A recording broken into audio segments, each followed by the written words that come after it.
Puji Tuhan, shalom kekasih Tuhan dimanapun berada. Saya percaya kekasih Tuhan selalu diberkati Tuhan.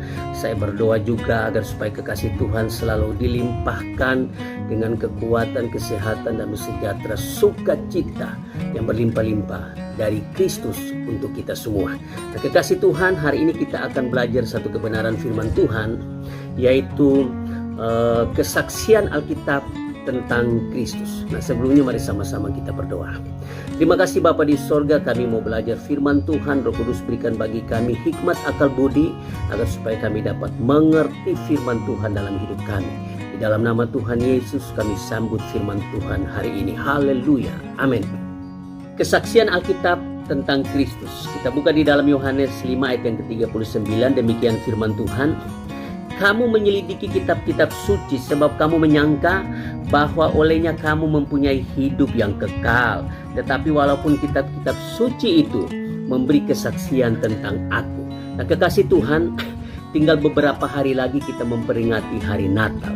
Dan perlu kita pahami bahwa Natal atau kelahiran Kristus Yesus adalah puncak tertinggi sejarah penebusan yang digenapi Kristus sendiri di atas kayu salib untuk memberikan hidup yang kekal kepada umatnya, yaitu saudara dan saya. Nah, kekasih Tuhan, kalau kita membaca Alkitab dengan teliti, maka kita akan menemukan bahwa setiap peristiwa dalam Alkitab secara terus-menerus memperkenalkan Kristus adalah Mesias, penyelamat kita, yang memberikan hidup kekal kepada kita. Kalau kita baca dengan teliti, maka kita akan menemukan itu. Nah, tetapi apa yang terjadi? Dikatakan di dalam ayat yang tadi kita baca, Yohanes 5 ayat yang ke-39. Kamu menyelidiki kitab-kitab suci, dikatakan di sana. Saya tahu kita semua membaca Alkitab setiap hari, di rumah, di gereja, dengar firman Tuhan dan lain-lain. Tetapi kadang kita tidak mengerti kehendak Allah atau inti dari Alkitab itu sendiri. Nah, kekasih Tuhan, kadang kita tidak mengerti. Nah, kekasih Tuhan, ketika kita membaca Alkitab, fokus utama kita harus kepada Mesias sebagai penyelamat kita. Karena itulah inti firman Allah, inti dari Alkitab sendiri.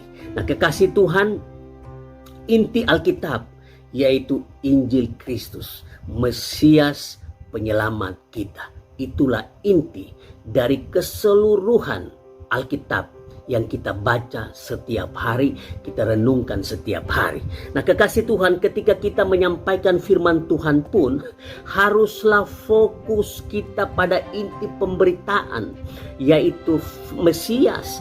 Karena itulah tugas kita sebagai hamba Tuhan dan semua orang percaya untuk memberitakan itu.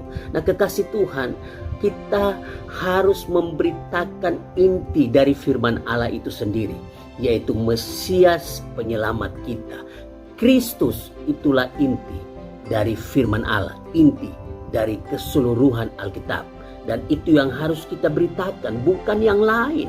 Kita jangan beritakan yang tidak berguna. Kita harus beritakan tentang Kristus agar supaya orang lebih dalam mengenal Kristus dalam hidupnya. Nah, kekasih Tuhan, kita harus menuntun orang untuk dekat dan mengenal Kristus lebih dalam, untuk mengerti kehendak Tuhan. Itulah tugas kita sebagai orang-orang percaya, terutama hamba-hamba Tuhan yang menyampaikan firman Tuhan. Fokus kita harus Kristus, bukan diri kita. Jangan kita fokus pada diri kita. Jangan kita fokus pada apa yang Tuhan berikan kepada kita.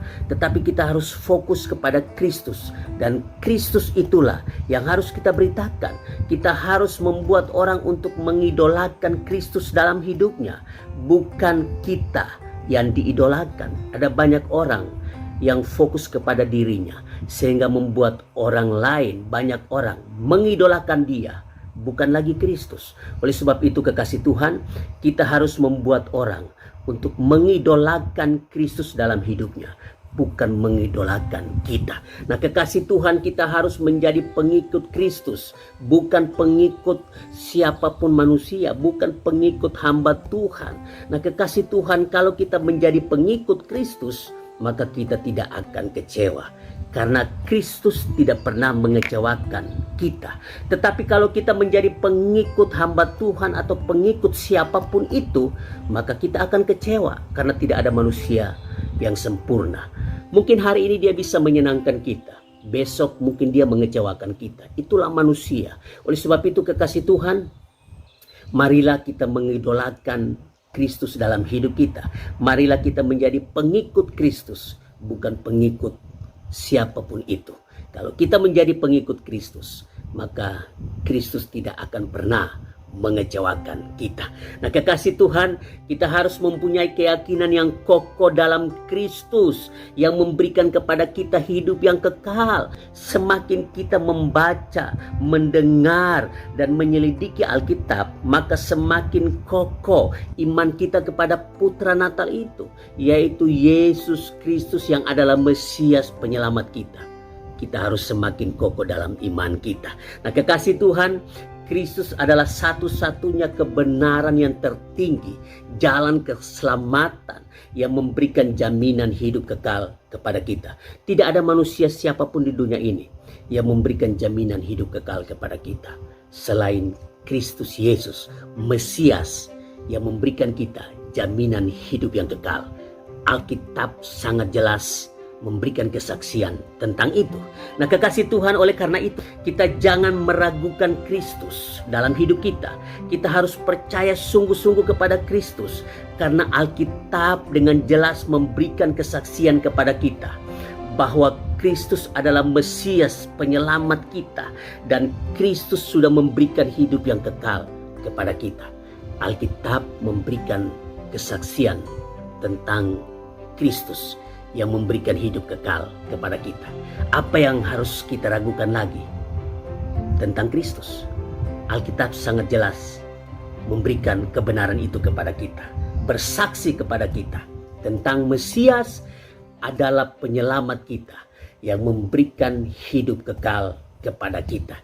Jadi kekasih Tuhan, inti dari kesaksian Alkitab yaitu Kristus Yesus Tuhan penyelamat kita, Mesias yang memberikan kita keselamatan, yang memberikan kita hidup yang kekal. Oleh sebab itu kekasih Tuhan, mari kita semakin sungguh-sungguh percaya kepada Kristus. Jadilah pengikut Kristus yang setia, mengidolakan Kristus dalam hidup kita. Maka kita akan melihat Tuhan bekerja di dalam kehidupan kita.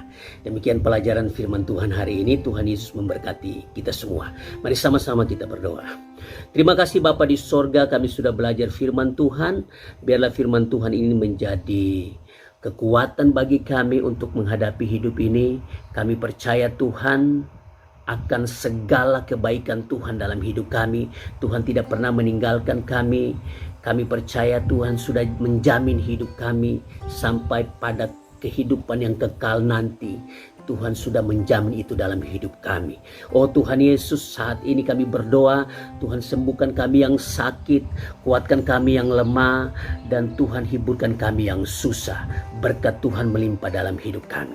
Di dalam nama Tuhan Yesus Kristus kami berdoa dan mengucap syukur. Haleluya. Amin. Tuhan Yesus memberkati kita semua.